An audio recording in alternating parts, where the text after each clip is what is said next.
रिया की दुनिया जितनी सच्ची पाक और मासूम थी, मन्नी बीवी की दुनिया उतनी ही झूठी, फरेबी और मक्कारी से सनी हुई थी। मन्नी जिसे रिया अपनी जन्म देने वाली मां समझती थी, असल में उसकी सौतेली मां थी। एक ऐसी औरत जिसके दिल में ममता की जगह सिर्फ लालच और हवस ने ले ली थी। रिया के पिता के मरने के बाद उसने उनकी छोटी सी झोपड़ी पर तो कब्जा कर ही लिया था, पर उसकी भूख बढ़ गई थी। उसने रिया की खूबसूरती को अपनी कमाई का जरिया बनाने का फैसला किया।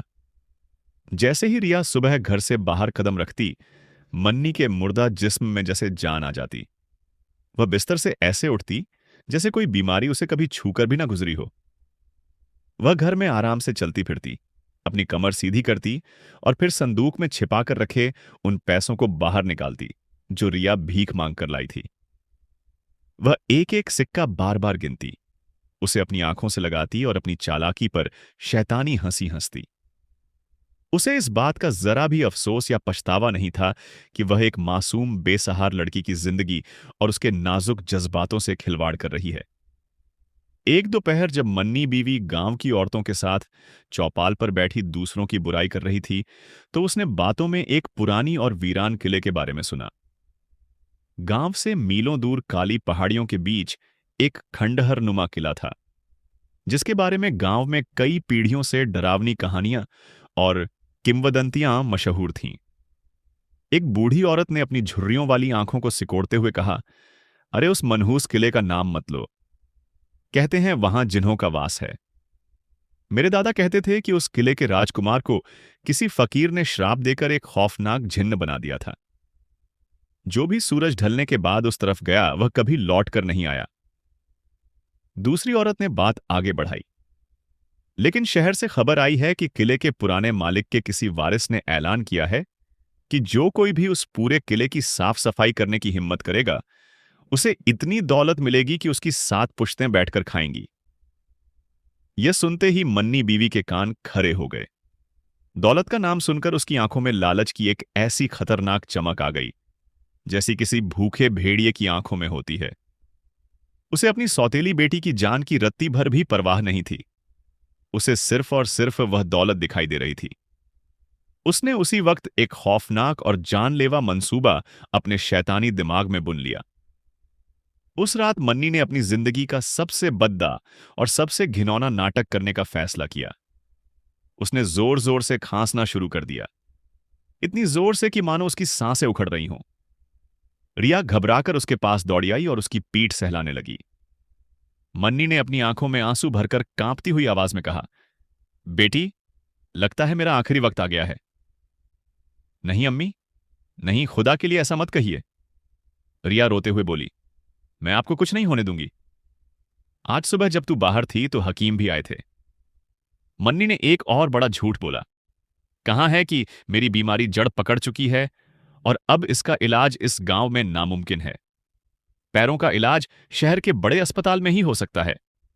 इसमें बहुत पैसे लगेंगे बेटी, इतने पैसे तो हम कभी सपनों में भी नहीं देख सकते। मां की यह बात सुनकर रिया का दिल किसी शीशे की तरह टूटकर चूर चूर हो गया। उसने अपनी मां का ठंडा हाथ कसकर पकड़ लिया और कहा, अम्मी, आप हिम्मत मत हारिए।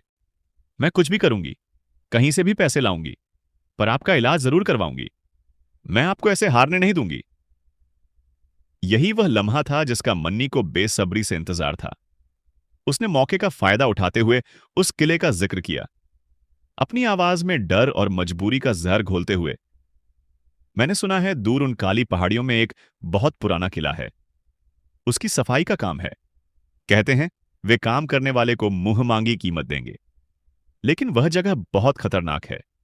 लोग कहते हैं वहां बुरी आत्माओं का साया है। मैं तुझे वहां भेजकर अपनी जान खतरे में नहीं डाल सकती। रिया ने अपनी मां की बात काटते हुए दृढ़ निश्चय के साथ कहा, मैं जाऊंगी अम्मी, चाहे वह जगह कितनी भी खतरनाक क्यों ना हो। मैं आपके लिए वहां जरूर जाऊंगी।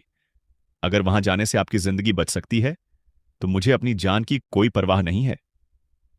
आपकी जान से बढ़कर मेरे लिए इस दुनिया में कुछ भी नहीं है। मन्नी ने मन ही मन अपनी शैतानी जीत का जश्न मनाया और ऊपर से झूठे आंसू बहाते हुए रिया को अपनी बाहों में भर लिया। रिया को लगा कि वह अपनी मां के लिए एक बहुत बड़ी कुर्बानी देने जा रही है, पर वह इस कड़वी हकीकत से अनजान थी कि उसकी अपनी मां ही उसे लालच की आग में झोंककर मौत के मुंह में धकेल रही थी। अगली सुबह आसमान में अभी सूरज पूरी तरह से निकला भी नहीं था कि रिया अपनी मां के लिए दुआ मांगकर उस अनजाने खौफनाक सफर पर निकल पड़ी। रास्ता बेहद सुनसान और पत्थरीला था। जैसे जैसे वह गांव से दूर जा रही थी, पैरों की हरियाली कम होती जा रही थी और काली नंगी नुकीली चट्टानों वाली पहाड़ियां शुरू हो गईं। हवा में एक अजीब सी ठंडक और एक ऐसी गहरी खामोशी थी जो किसी चीख से भी ज्यादा डरावनी थी। इस खामोशी को सिर्फ सरसराती हुई हवा की रहस्यमयी आवाज दौड़ रही थी, जो ऐसा लग रहा था मानो सदियां पुरानी आत्माएं कुछ गाना फूंक रही हों। घंटों की थका देने वाली चढ़ाई के बाद उसे दूर पहाड़ी की चोटी पर उस किले का धुंधला डरावना साया दिखाई दिया। वह किला किसी बूढ़े और जख्मी दैत्य की तरह खड़ा था, जो अपनी आखिरी सांसें गिन रहा हो। उसकी दीवारें मौसम की मार से काली पड़ चुकी थीं। उन पर जंगली बेलें किसी अजगर की तरह लिपटी हुई थीं और उसके गुंबद और मीनारें टूटकर खंडहर बन चुकी थीं। एक अजीब सी उदासी, वीरानगी और रहस्य ने उस पूरी जगह को अपनी गिरफ्त में ले रखा था। एक पल के लिए रिया के दिल में खौफ की एक ठंडी लहर दौड़ गई और उसके कदम रुक गए। लेकिन फिर उसे अपनी मां का बीमार बेबस चेहरा याद आया और उसकी सारी हिम्मत लौट आई। उसने हिम्मत करके किले का विशाल और भारी भरकम लकड़ी का दरवाजा अपनी पूरी ताकत से धकेला। सदियों से बंद दरवाजा एक दर्दनाक दिल दहला देने वाली चीख के साथ खुला और अंदर का दृश्य देखकर रिया की रूह कांप गई। अंदर हर तरफ घना दमघोला अंधेरा था। हवा में धूल, सीलन और सड़ी हुई गंध थी कि सांस लेना भी मुश्किल हो रहा था। बड़े बड़े मकड़ी के जाले हर कोने में लटक रहे थे और जैसे ही रिया ने अंदर कदम रखा, सैकड़ों चमगादड़ उसके सर के ऊपर से फरफराते हुए गुजर गए।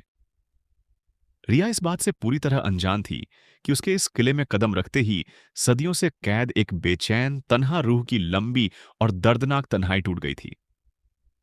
उस किले में एक जिन्न कैद था जिसका नाम आरव था, लेकिन वह हमेशा से ऐसा बदसूरत और खौफनाक जिन्न नहीं था। सदियों, बहुत सदियों पहले वह इसी रियासत का एक बेहद खूबसूरत, ताकतवर लेकिन उतना ही घमंडी, मगरूर और जालिम राजकुमार हुआ करता था। उसे अपनी बेमिसाल खूबसूरती और बेपनाह ताकत पर इतना गुरूर था कि वह आम इंसानों को कीड़े मकोड़े से ज्यादा नहीं समझता था। एक दिन उसने खुदा के एक पहुंचे हुए फकीर की सार्वजनिक बेइज्जती की और उसे अपनी रियासत से बाहर निकाल दिया। उस फकीर ने जाते जाते उसे श्राप दिया, जा, तू अपनी इस खूबसूरती पर इतना इतराता है ना, मैं तुझे एक ऐसा बदसूरत जिन्न बना देता हूं जिसे देखकर लोग खौफ खाएंगे और नफरत करेंगे। तू इसी किले में हमेशा के लिए तन्हाई में कैद रहेगा और तेरी मुक्ति का दरवाजा तभी खुलेगा जब कोई ऐसी पाक रूह वाली लड़की, जो दिल और नजर दोनों से साफ हो, तेरे इस बदसूरत बाहरी रूप को देखे बिना तेरे सच्चे दिल पर भरोसा कर लेगी। तब से आरव उस किले में अकेला तन्हाई का करवा जहर पी रहा था।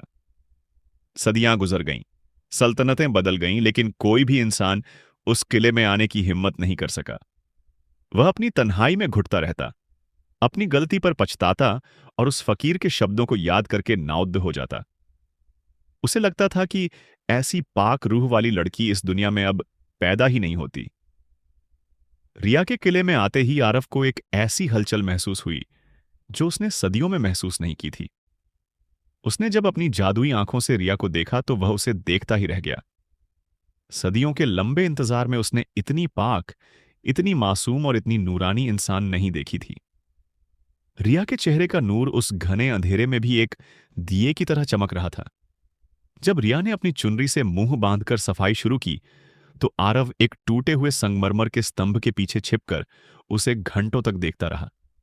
वह रिया की हर हरकत को, उसके आंचल के लहराने को, उसकी हर सांस को महसूस कर रहा था। उसे रिया से पहली नजर में ही एक अजीब सा अनजाना सा लगाव हो गया। एक ऐसी मोहब्बत जिसका उसने अपनी घमंडी जिंदगी में कभी अनुभव नहीं किया था। लेकिन सदियों की कैद और तन्हाई ने उसके अंदर के राजकुमार को लगभग मार दिया था और अब वह एक जिन्न था जिसकी फितरत में हासिल करना और कब्जा करना था, इश्क करना और जज्बातों को समझना नहीं। उसने फैसला कर लिया वह अब किसी भी कीमत पर रिया को अपना बनाकर रहेगा, चाहे इसके लिए उसे कुछ भी करना पड़े। रिया धीरे धीरे हिम्मत करके एक बड़े से दरबार हॉल में पहुंची। उस हॉल की छत बहुत ऊंची थी और दीवारों पर धुंधली पड़ी हुई तस्वीरें लटकी थीं। कभी इस हॉल में शानदार महफिलें सजती होंगी, संगीत और हंसी गूंजते होंगे, पर अब वहां सिर्फ मौत जैसी खामोशी, धूल की मोटी परतें और एक टूटे हुए विशाल झूमर के कांच के टुकड़े बिखरे पड़े थे। अचानक उसे बहुत शिद्दत से लगा जैसे कोई उसे लगातार घूर रहा है। उसे अपने पीछे किसी के होने का एक ठंडा अनजाना एहसास हुआ। उसकी हिम्मत जवाब दे गई। उसने डरते डरते धीरे से पलटकर देखा और सामने का मंजर देखकर उसकी चीख उसके गले में ही घुटकर रह गई। उसके सामने एक विशालकाय, अजीबोगरीब और बेहद खौफनाक साया खड़ा था। उसका जिस्म काले धुएं से बना हुआ लग रहा था। उसकी आंखें दहकते हुए अंगारों की तरह जल रही थीं और उसका चेहरा इतना डरावना और बिगड़ा हुआ था कि कोई भी पत्थर दिल इंसान उसे देखकर बेहोश हो जाए। रिया डर के मारे बुरी तरह कांप रही थी। उसका पूरा जिस्म पत्ते की तरह हिल रहा था। वह डरते डरते बौखलाकर पीछे हटने लगी और उसकी आवाज मुश्किल से निकली, कौन हो तुम? मेरे करीब मत आना। उसने अपनी सारी हिम्मत बटोरकर कहा, देखो, मैं सिर्फ यहां सफाई करने आई हूं। मैं बहुत गरीब हूं, खुदा के वास्ते मुझे जाने दो। आरव को रिया की डरी हुई, मासूम और कांपती हुई आवाज सुनकर उस पर और भी प्यार आया, लेकिन उसने अपनी जिन्न वाली भारी भरकम और घमंडी आवाज में कहा, डरो मत ए आदम की बेटी, मैं तुम्हें कोई नुकसान नहीं पहुंचाऊंगा, बल्कि मैं तो तुम्हारी किस्मत को हमेशा के लिए बदलने आया हूं। उसने अपनी धुएं वाली उंगलियां हवा में घुमाईं और एक पलक झपकते ही रिया के कदमों में सोने के सिक्कों, हीरों और जवाहरात का एक जगमगाता हुआ ढेर लग गया। उनकी चमक से उस अंधेरे हॉल में भी रोशनी फैल गई। देखो, आरव ने अपनी रौबदार आवाज में कहा, तुम्हें जो भी चाहिए, यह दौलत, यह अनमोल जेवर, यह आलीशान महल, मैं तुम्हारी हर ख्वाहिश पूरी करूंगा। बस तुम्हें एक काम करना होगा।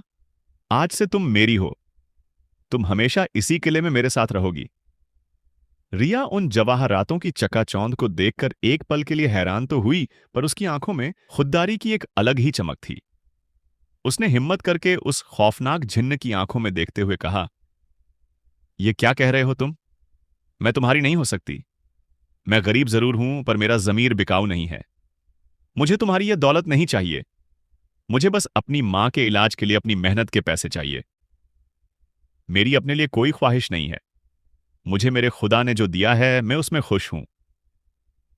आरव को अपनी सदियों की लंबी और तन्हा जिंदगी में पहली बार किसी ने इस तरह से मना किया था। उसे यकीन ही नहीं हुआ कि कोई फटे हाल इंसान उसकी बेपनाह दौलत की पेशकश को इस तरह ठुकरा सकता है। उसका घमंड जो इतने सालों से सुलग रहा था, एक ज्वालामुखी की तरह फट पड़ा। उसका गुस्सा 7वें आसमान पर पहुंच गया। उसकी आंखों से सचमुच आग के शोले निकलने लगे। तुम्हारी यह जुर्रत एक मामूली 2 कौड़ी की इंसानी लड़की होकर तूने जिन्हों के बादशाह आरव की बात को टाला। तू नहीं जानती कि मैं एक पल में तुझे राख कर सकता हूं। रिया उसकी गुस्से भरी आवाज और भयानक रूप देखकर बुरी तरह डर गई और बिना कुछ सोचे समझे दरवाजे की तरफ भागने लगी। पीछे से आरव की गूंजती हुई गुस्से भरी आवाज आई, भागो मत, तुम मुझे छोड़कर जा नहीं सकती। इस किले से मेरी इजाजत के बिना कोई परिंदा भी पर नहीं मार सकता। याद रखना, तुझे पाने के लिए मैं किसी भी हद तक जा सकता हूं। लेकिन रिया किसी तरह किले के मुख्य दरवाजे से बाहर निकलकर गांव की तरफ बेतहाशा भागने लगी। वह रो रही थी, कांप रही थी और उसकी सांसें फूल रही थीं। जब वह रोते बिलखते घर पहुंची तो उसकी हालत बहुत खराब थी। उसने अपनी मां को उस भयानक जिन्न के बारे में कुछ भी नहीं बताया, क्योंकि वह उसे और परेशान और दुखी नहीं करना चाहती थी। वह पूरी रात एक पल के लिए भी सो नहीं पाई। जब भी उसने आंखें बंद की, उसे जिन्न का वह भयानक चेहरा, उसकी दहकती आंखें और उसकी गूंजती हुई आवाज सुनाई देती। वह एक भयानक कशमकश और दुविधा में फंस गई थी। एक तरफ जिन्न का जानलेवा खौफ था, तो दूसरी तरफ अपनी मां की जिंदगी बचाने की चिंता। अगली सुबह जब उसने अपनी मां का बीमार चेहरा देखा, जो और ज्यादा पीला और कमजोर लग रहा था, तो उसका दिल पिघल गया। उसने सोचा, मैं इतनी कमजोर नहीं पड़ सकती। मैं इतनी कोशिश कर सकती हूं। मैं अपनी अम्मी के लिए यह करूंगी, मुझे उनके लिए यह करना ही होगा। मैं आज उस जिन से डरूंगी नहीं, बल्कि उससे बात करूंगी। उसे अपनी मजबूरी समझाऊंगी। शायद उसके पत्थर दिल में रहम आ जाए। यह सोचकर उसने अपनी सारी हिम्मत और हौसला बटोरा और कांपते हुए कदमों से एक बार फिर उसी मनहूस किले की ओर चल पड़ी। जब वह किले में पहुंची तो आरफ पहले से ही दरबार हॉल में उसका इंतजार कर रहा था। उसे देखकर आरव के बदसूरत चेहरे पर एक अजीब सी मुस्कान आई, लेकिन रिया की आंखों में अब डर के साथ साथ एक अजीब सा गुस्सा और हिम्मत भी थी। वह चिल्लाने लगी, क्यों कर रहे हो मेरे साथ ऐसा? क्या बिगाड़ा है मैंने तुम्हारा? क्या चाहते हो तुम? मैंने कल भी कहा था और आज फिर कह रही हूं, मुझे जाने दो यहां से। मैं इस किले की सफाई करके यहां से हमेशा हमेशा के लिए चली जाऊंगी। रिया का यह निडर और गुस्सैल रूप देखकर आरव हैरान रह गया। वह समझ गया कि इस लड़की को दौलत, ताकत या डर से नहीं जीता जा सकता। उसे रिया पर बेइंतहा गुस्सा भी आया और पहली बार एक अजीब सा तरस भी।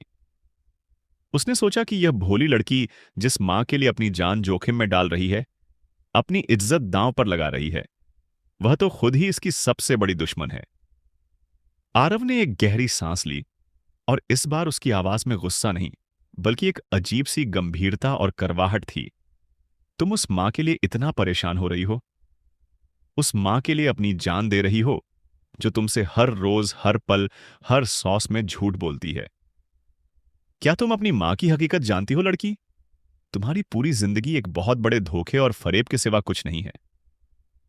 चुप रहो, रिया पूरी ताकत से चिल्लाई। मेरी मां के बारे में एक लफ्ज भी मत बोलना।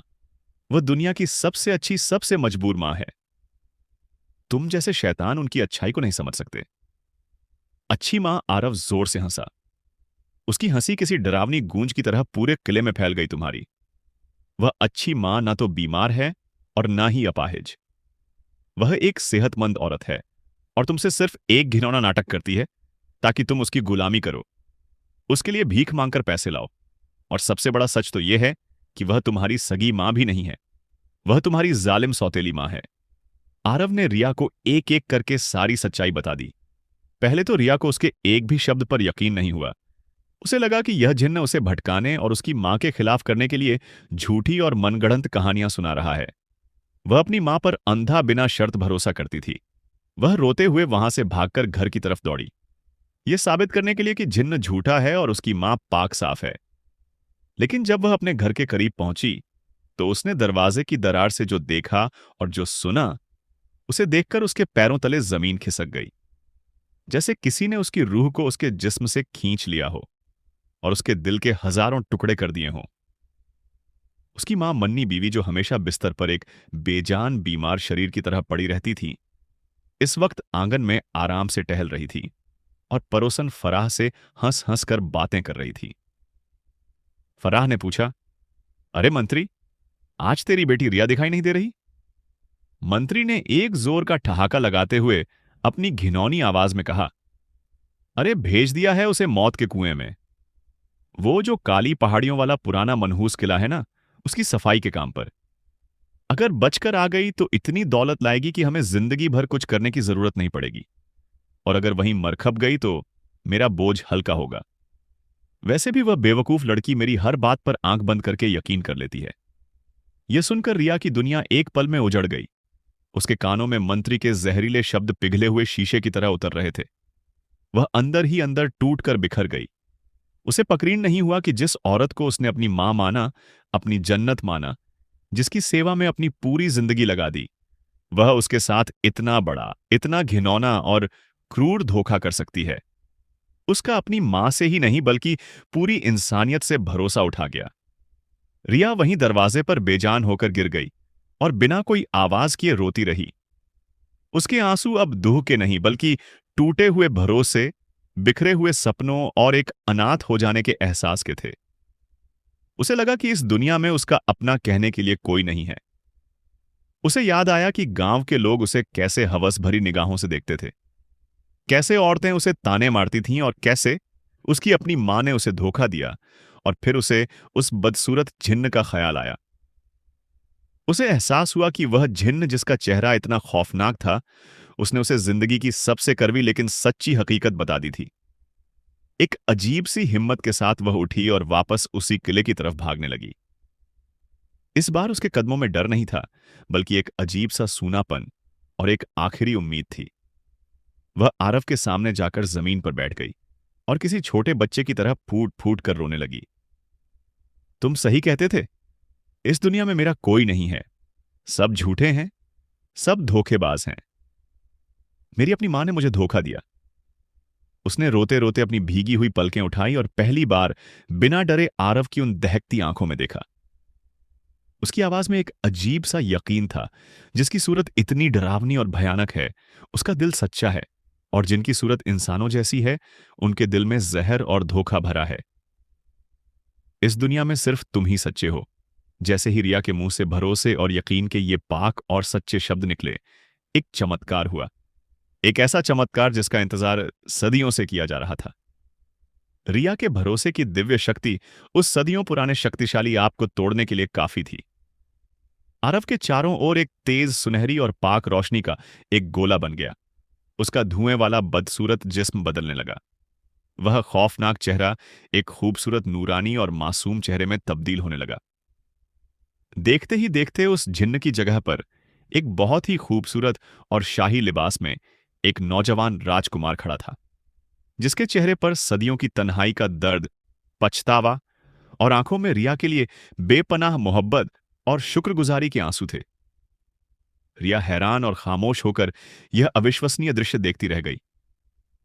उस राजकुमार ने आगे बढ़कर बहुत नरमी और सम्मान से रिया को सहारा देकर उठाया और कहा, मेरा नाम आरव है और मैं अब जिन्न नहीं है। तुम्हारे पाक दिल और सच्चे भरोसे ने आज मुझे इस श्राप से आजाद कर दिया है। आरव ने रिया को अपनी पूरी कहानी सुना दी।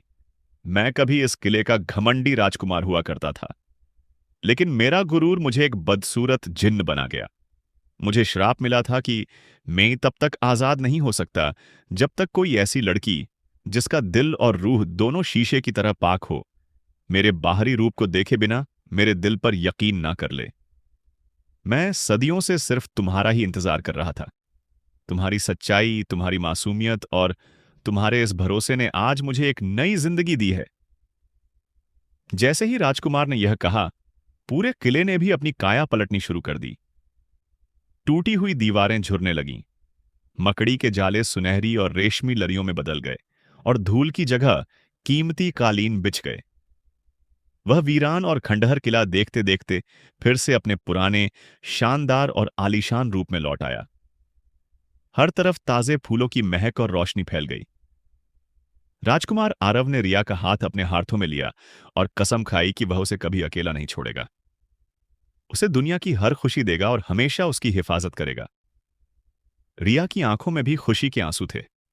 उसे यकीन हो गया था कि खुदा ने उसके सब्र का फल उसे बहुत खूबसूरती से दिया है। वहीं दूसरी ओर गांव में मंत्री बीवी का लालच उसे ले डूबा। जब रिया कई दिनों तक नहीं लौटी तो वह दौलत के लालच में खुद उस किले की ओर चल पड़ी। लेकिन श्राप टूटने के बाद किले के जादुई पहरेदार जाग चुके थे। उन्होंने मंत्री को किले में घुसने नहीं दिया और उसकी सारी सच्चाई सारे गांव वालों के सामने खोल दी। गांव वालों ने उसे उसके किए की सजा दी और उसे पत्थर मार मार कर गांव से निकाल दिया। उधर किले में रिया और राजकुमार आरव ने खुदा का शुक्र अदा किया और एक नई खुशहाल और मोहब्बत भरी जिंदगी की शुरुआत की।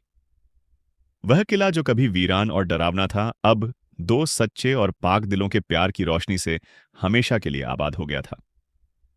तो दोस्तों, रिया और आरव की यह कहानी कैसी लगी, नीचे कमेंट में जरूर बताइए। और हां, अगर आपको ऐसी ही रोमांचक कहानियां का मन है तो हमारे चैनल को सब्सक्राइब करना ना भूलें। घंटी दबाइए ताकि हर नई कहानी का नोटिफिकेशन आपको सबसे पहले मिले। मिलते हैं अगली कहानी में। तब तक के अल्लाह हाफिज।